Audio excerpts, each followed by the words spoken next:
Eles eram temidos dentro e fora da Grécia, pois eles nasceram para morrer lutando. E a morte nada mais era do que uma glória, pois desde seu nascimento ela o rondava, estava sempre a seu lado, era uma companhia inseparável.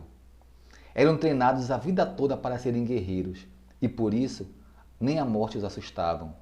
Eu estou falando dos maiores guerreiros que a história já conheceu, destemidos em toda parte do mundo. A sua lenda de seus reis ia tão longe que nem se podia imaginar. E é sobre esses guerreiros temidos e bravos que nós iremos falar hoje. O meu nome é Dom Rodrigues, sejam bem-vindos ao canal Curiosidade da História. Se não é inscrito, se inscreve aí, dê essa força pra gente. Trazemos só conteúdo para vocês importante, com informação relevante. E bora pro vídeo!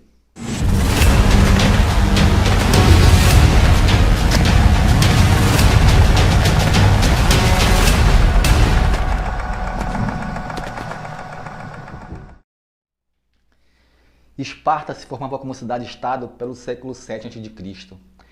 E essa fama de cidade altamente militarizada, com os melhores homens que existiam na região, se deu pelo treinamento e pela força e habilidade que esses guerreiros adquiriu no decorrer do seu treinamento.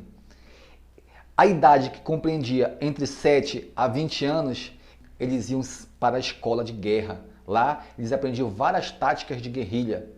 E esse momento era conhecido como o agogê, que se dividiu em 3 fases que iremos falar agora.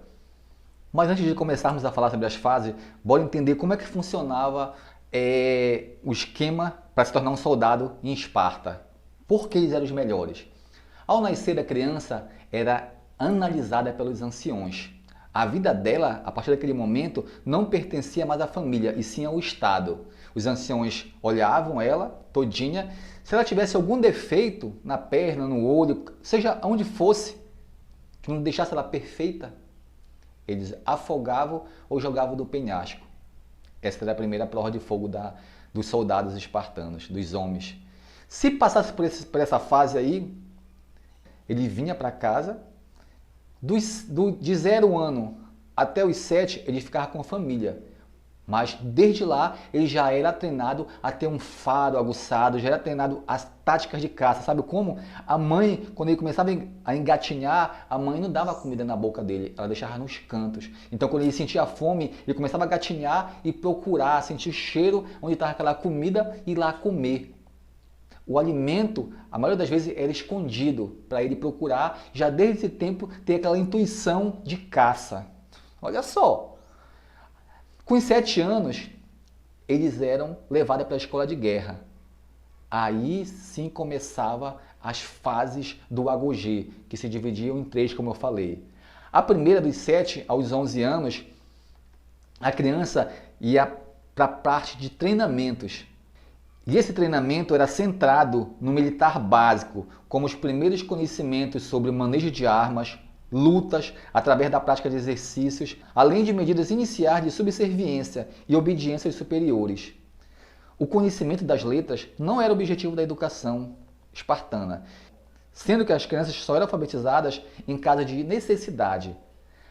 A supervisão da educação era realizada por um magistrado, mas as punições e flagelos públicos infligidos às crianças eram responsabilidade dos alunos mais velhos, através de castigos físicos e muitas vezes em público.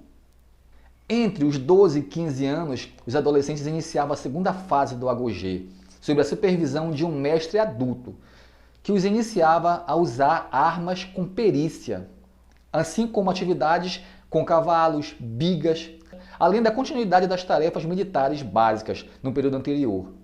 E eram submetidos também a uma escassa dieta alimentar para se acostumar com a fome, que os obrigava a caçar e roubar caso necessário. O problema não era roubar, era permitido.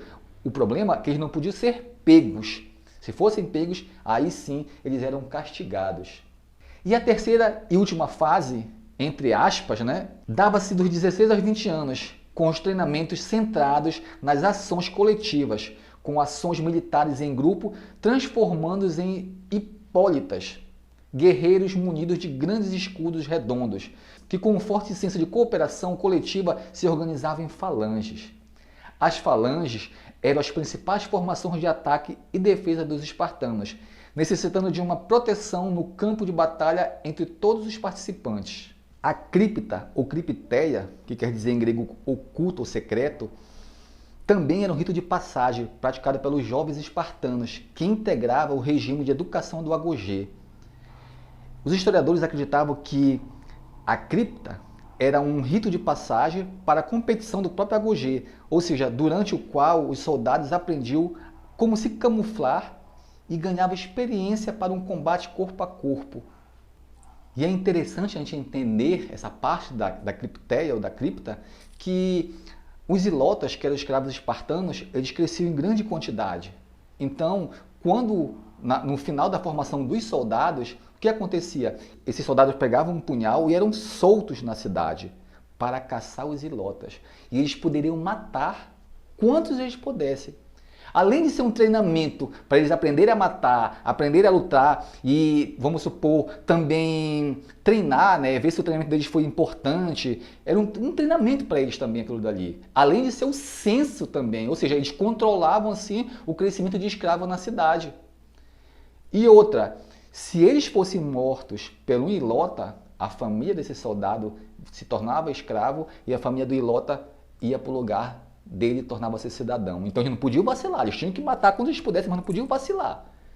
E depois disso, que passava por esse dia, a cripteia passava, tudo estava certinho, bonitinho, aí vinha a cereja do bolo, ou a pior parte que tem, que eles eram soltos na floresta. Depois de tudo isso, eles eram soltos na floresta, dos 19 e 20 anos, eles eram soltos na floresta, né? Passava um bom tempo por lá, principalmente o inverno. Lá eles iam aprender a trabalhar em grupo, a se proteger do frio, dos animais ferozes, eles iam sobreviver lá.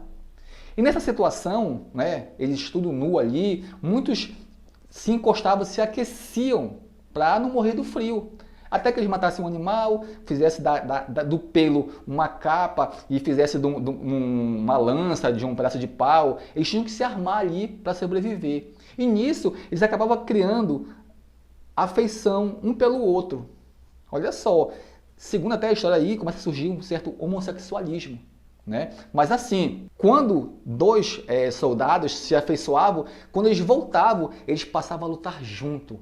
Um ia defender o outro, porque eles tinham criado um laço de amizade tão grande que eles davam a vida um pelo outro. Então, eles passavam a ser o escudo do outro, as costas do outro. Então, eles faziam tudo para que ele protegesse o outro e assim se tornavam os mais fortes, os mais sábios e os mais hábeis guerreiros. Quem sobrevivia nesse último teste voltava para Esparta e aí se tornava um soldado e um cidadão espartano. Depois de tudo isso, entenderam por que eles eram os melhores guerreiros do mundo e que a história já conheceu, que a história se fala até hoje? Pois é. E assim nós falamos hoje dos maiores guerreiros que todo mundo, que toda a história conheceu, os mais temidos de todos. E se você gostou da história, deixe seus comentários. Eu vou ficando por aqui. Um forte abraço e até o próximo vídeo.